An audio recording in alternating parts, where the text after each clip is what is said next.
फिलहाल हम देख रहे हैं कि डोमेस्टिक मार्केट में फिर से जोश आ रहा है। कुछ डिफेंस काउंटर्स को लेकर और रेलवे काउंटर्स को लेकर भी कई सारे अनाउंसमेंट्स भी हैं ज़रूर, क्योंकि नए ऑर्डर्स मिल रहे हैं। और बजट को लेकर भी थोड़ी उम्मीदें ज़रूर जताई जा रही हैं कि इनके एलोकेशन में थोड़ी सी बढ़त ज़रूर देखने को मिले।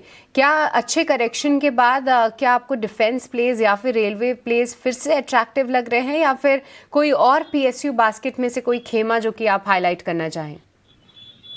देखिए, मैं एग्जैक्टली स्टॉक तो नहीं बताऊंगा, लेकिन जैसे कि रेलवे से डिफेंस है या फिर उससे रिलेटेड जो भी लॉजिस्टिक्स है या फिर कोई कैपिटल गुड है जिसमें पीएसयू भी आते हैं और नॉन प्राइवेट कंपनीज भी आएंगे, तो ये सेक्टर में हाई ग्रोथ रहने वाली है अगले 5 सालों में।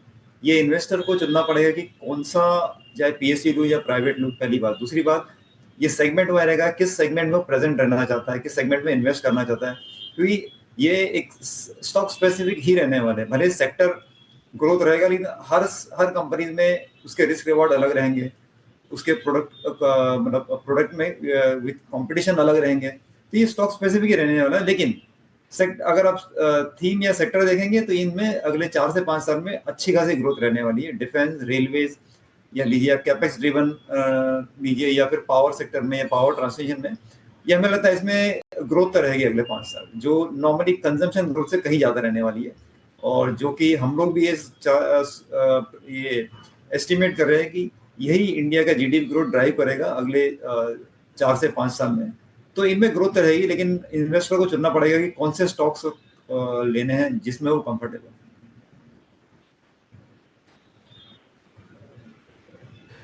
योगेश भाई, बस एक आखिरी क्वेश्चन, ये डॉलर रुपी इक्वेशंस मार्केट्स के लिए कितनी बड़ी समस्या है और इससे क्या जल्द निदान हम पा सकते हैं?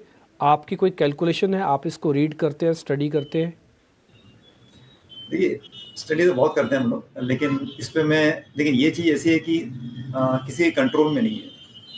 एज ए इन्वेस्टर और एज ए फंड मैनेजर मुझे ये देखना है कि अगर ये इसका इवेंट अगर मान लो प्ले आउट होता है, जैसे मान लो कि बहुत ज़्यादा डिप्रिशिएट हो गया या बहुत ज़्यादा अप्रिशिएट हो गया, तो उसके चलते फिर कौन से सेक्टर और कौन सी कंपनियां बेनिफिट रहेगी, चाहे एक्सपोर्ट कंपनी बेनिफिशियरी रहेगी या जो इम्पोर्ट करती है वो बेनिफिशियरी रहेगी।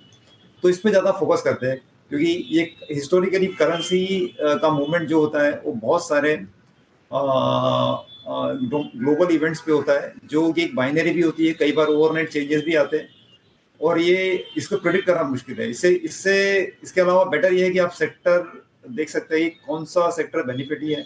अगर डिप्रिशिएट हो रहा है तो एक्सपोर्ट है, अगर अप्रिशिएट हो रहा है रुपी तो ऑब्वियसली इंपोर्ट है। तो हम लोग इस तरीके से देखते हैं इसको।